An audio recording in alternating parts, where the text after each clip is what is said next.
What makes you think that I'm an answer if you ain't mine? Even if you call me up a million times. Where is it? Okay. All right. Now, give me grace. Give me grace, okay? It's been a really long time since we looked at a Bounding in the Comics article, okay? It's been a really fucking long time. But we're going to give Bounding into Comics another chance. Remember, we kind of stopped using Bounding in the Comics because these niggas was wilding. First of all, before anybody criticize me for saying this, I want you to know that I am all for religion. I'm not the most religious person myself, but due to the times that we are living in, I'm starting to understand why religion is so important. Because when people don't have religion, they don't have a North Star to follow, which is why we have so much degeneracy in our culture right now. Without religion, people can't seem to differentiate what's right and what's wrong. So I am all for religion. I'm not going to tell you what religion to follow. I am all for it. However, there is a time and a place for it. Okay. And the simple fact of the matter is, it is not time to put Bible scriptures at the end of a fucking article about whatever nerd shit here. Okay. I'm just keeping it a bean. This shit makes no sense. Like I shouldn't have to read a Bounding in the Comics article about Pokemon and then I get to the end and there's a whole Bible scripture and it's like, shut up, bitch. Oh my goodness. Lizard of the Linux Lane says, have you heard about the update that is shutting down Windows? We're going to talk about there. We're going to talk about that too. We're going to get into it. All right.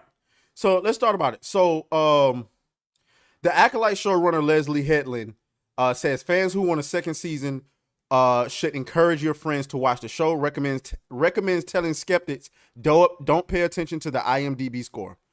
Ooh, that is not a good look. That is not a, let me tell y'all why this is not. We're gonna get into it. I'm gonna break this down on why this is not a good look.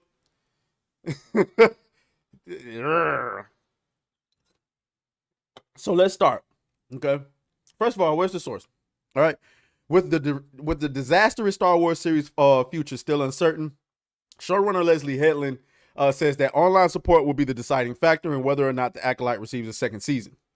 Headland issued her internet call to arms while speaking to Collider's Maggie Lovett following the premiere of the series. So let's go and look at that. Let's see if we can find the comments. Leslye. All right. Let's go to news. The Collider confirms the major headline. Yeah, baby. Okay, so we'll get into that in a second. All right. So, all right.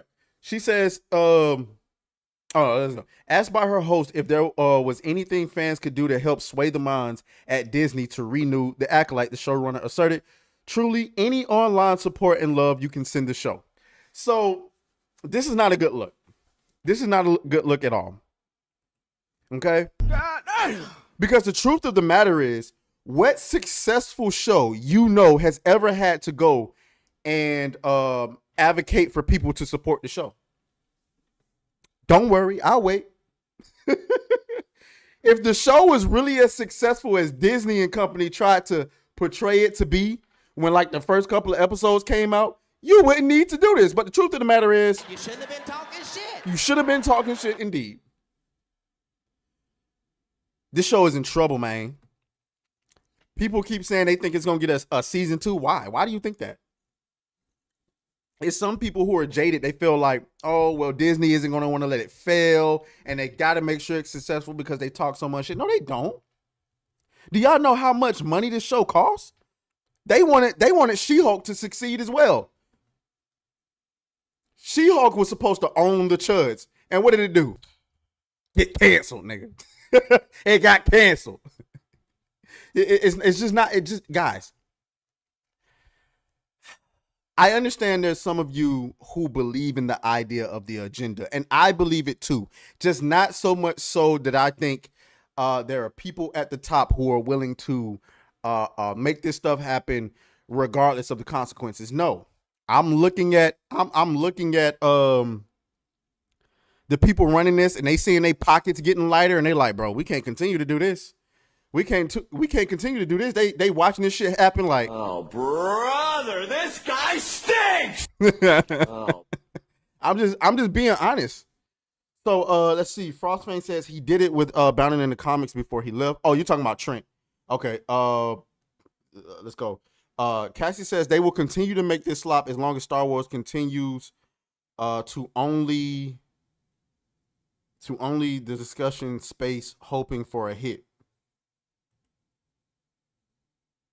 I ain't gonna lie. I don't know if I misinterpret that. I'm hold on. Let me read that again. They will continue to make this slop as long as Star Wars continues to only the discussion space hoping for a hit. Yeah, I'm sorry, Cassie. I'm gonna hit you with a. You stupid. Yeah, love you, girl, but I couldn't get that one.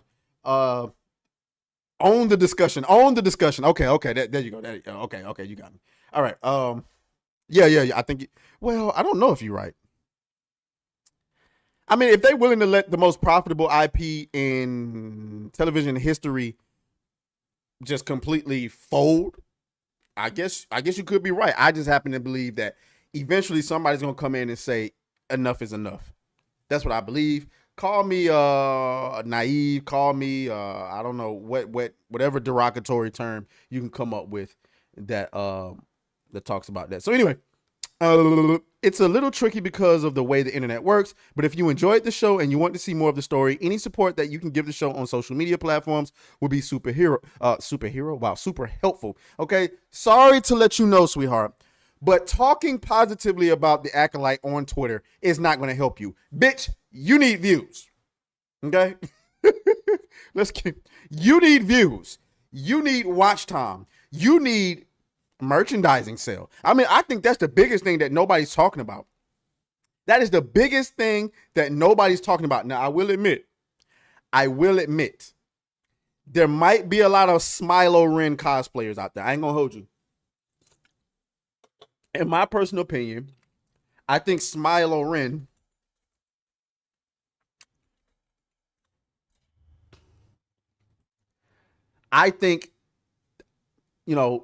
maybe you guys disagree.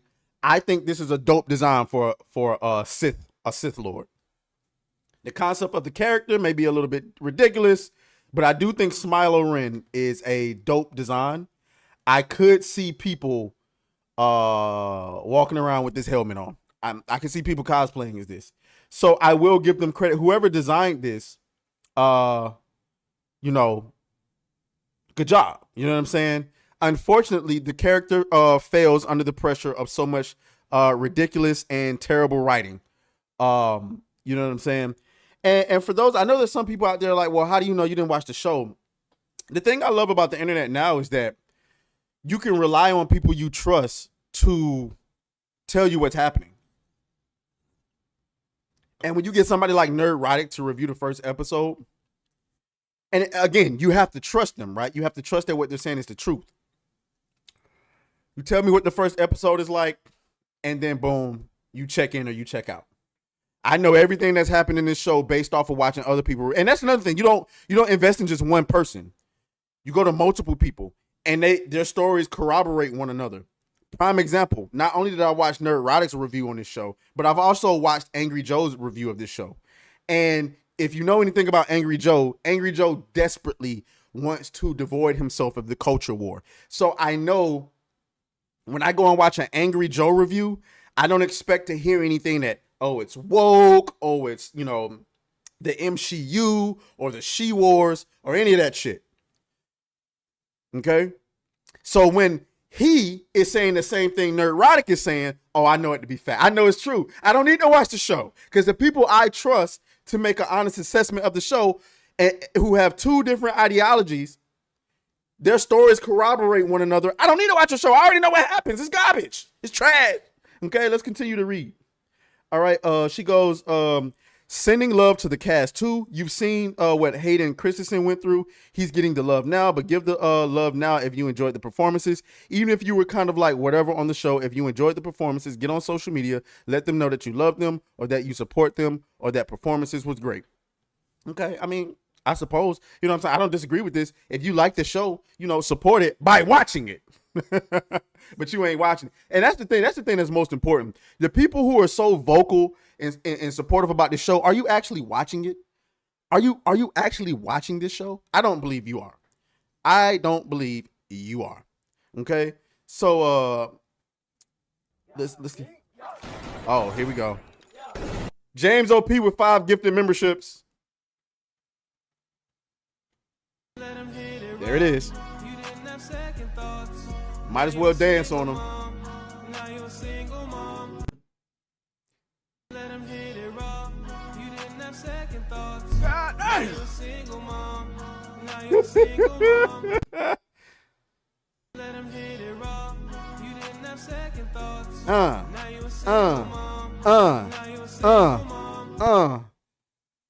Yeah.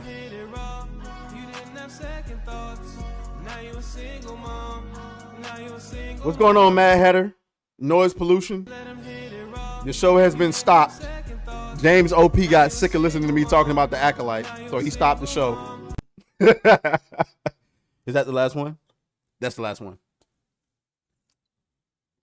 That's the last one. Okay. All right. Where was I? Okay. A lot of my work has been word of mouth, said the showrunner. We were talking about the review bombing. So just telling people don't pay attention to the IMDb score. If you enjoyed it, tell people. It kind of seems that it's sort of basic, but I think what's interesting is that nowadays, if you like a show, you're very rarely going to go online and be like, I like this show. I disagree with that. I absolutely disagree with that. The reason why I disagree with that is because I believe people talk positive about shows. The problem is the more negative stuff. It's not that the bad shows are louder, is that the bad shows tend to come with a lot more controversy. For example, X-Men 97 had a lot of controversy leading up to the show because of the comments that was being made and some of the artwork that was being distributed out there. And then when the show came out, we were all online talking about how good X-Men 97 and how surprised we was. I'll always go back to X-Men 97 because that is an amazing show, and I will always blow them pause.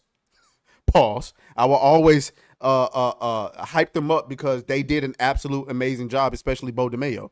So I disagree with that. You watch it, you move on. Maybe you mention it to somebody over dinner and be like, oh, I just binged this show. It was fun. Lee Jong-jae is an awesome actor. She further explained, it usually comes up that way as opposed to going online and saying, I love this show. So if you did love the show, then pivot and be appreciative. Okay. You begging. You are begging. This is not a good look.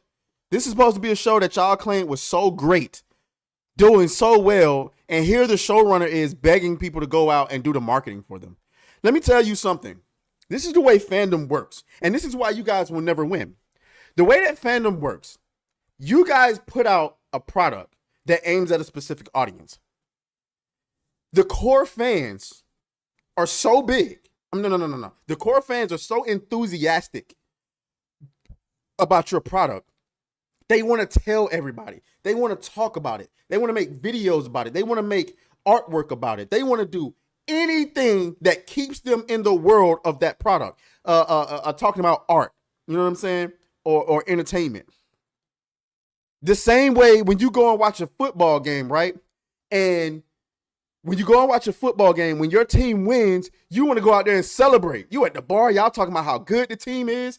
Anything to keep you in that good feeling of a win. And then when you lose, this is how you know football is a good product. When you lose, now you want to go and talk to everybody about the poor decisions the coaches made and the way the players are playing. You just want to talk about it because the world of football is so great. It's the same way with movies.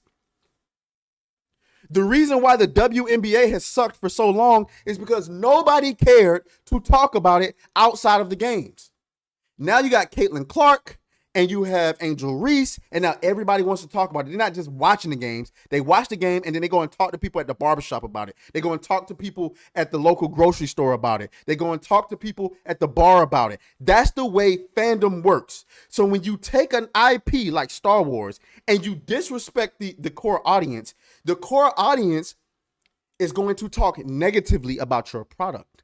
And so when they talk negatively about the product, the surrounding normies, right? The people who don't have time to talk about it all the time. The people who don't have time to watch YouTube videos on it, read books on it, to make art on it. They don't want to have their time wasted.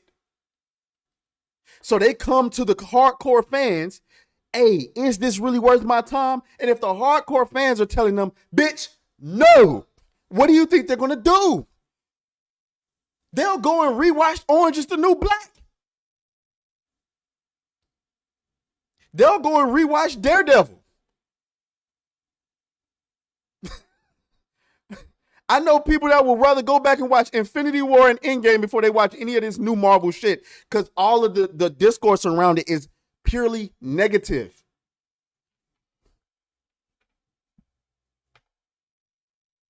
That's the fact. That's how it works. You don't get people to talk about your show by begging them to talk about it. They'll talk about it if they want to talk about it. And all your little bot accounts on Twitter ain't gonna help you neither. Let's see. Cassie says she is literally trying to manufacture positive discussion of the show. If something is good, it doesn't need the creators to beg for positive discussion. Absolutely. Oh, oops. Okay, James O'Peep said, people do not talk about stuff they like or don't like online has no effect. Proof. Like every failing game that comes out in the last few months, yeah, sure. People don't talk. People, yeah, I mean, like, shit is terrible.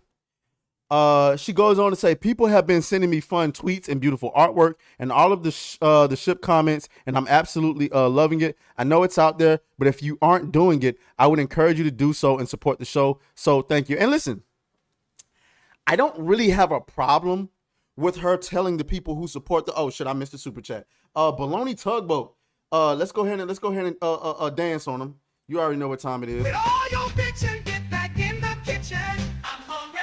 Don't test me, bitch. Don't test me, bitch. Don't test me, bitch. Do not test me, bitch. Hey. I will use my fist. Hey. I will smack your lip. Hey. I will bust your shit. Oh, girl. So yeah, I don't really have a problem with you telling the people who actually like your show to support it. You know, I just think the people who actually like your show aren't hardcore fans. They're not that passionate about it. See, there's a difference. I learned this from Eric July. There's a difference between being a fan and being enthusiastic about it. You need enthusiasm. And I ain't talking about Twitter accounts. You need people to go and cosplay as May or Osha or Smilo Ren or whatever. You need people enthusiastic about your product. Right? You need it. I give you a prime example of enthusiasm. What was that game that came out, that Xbox Shadow dropped last year that everybody loved? I forgot the name of it. The kid who fights with the guitar. People, they shadow dropped that game and it became very popular and people were enthusiastic about it. Now people want a sequel. That's how fandom works. Hi-Fi Rush. That's what it was. Hi-Fi Rush. Thank you, this one final boss. I didn't finish it, by the way. I don't know why I didn't finish it. But Hi-Fi Rush, I played it. Really good game. I just don't know if it was necessarily for me. No, let me say it's not for me. I just fucking suck at the game. Listen, I was trash, but I could not do that rhythm shit at all. But it was actually, I actually liked it. And so, you know, another super chat. Here come Coke Classic Cage. You know what we got to do. we got to dance on them. We got to dance on them. Where? Oh, there we go. Yeah. With all your bitchin', get back in the kitchen. I'm hungry. Don't test me, bitch. Don't test me, bitch. Don't test me, bitch. Do not test me, bitch. I will use my fist. I will smack your lip. I will bust your shit. Oh, girl.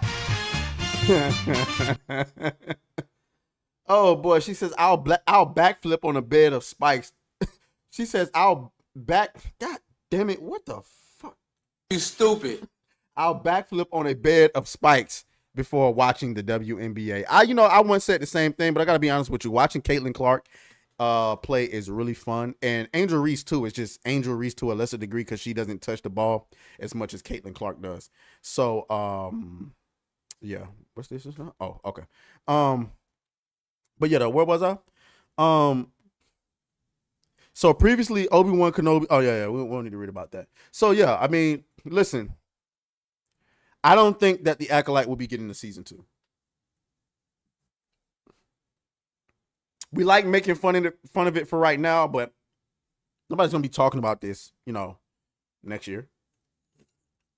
This will be one of those shows that after this you'll never hear about again. Nobody will ever talk about the Acolyte. It's one of those must-see Star Wars experiences. The same way nobody talks about She-Hulk now. Have you ever noticed, like, even after all of the people on the internet capped for She-Hulk, have you noticed that nobody, literally nobody, not a normie, not a nerd, not an exec, nobody talks about She-Hulk with any sort of positivity after the show aired? You don't see no memorabilia. You don't see nobody trying to cosplay. You don't see no kids coming out, oh my God, I was so inspired by She-Hulk. Nope. Every single thing that you've seen about She-Hulk after the show has been negative. How? How?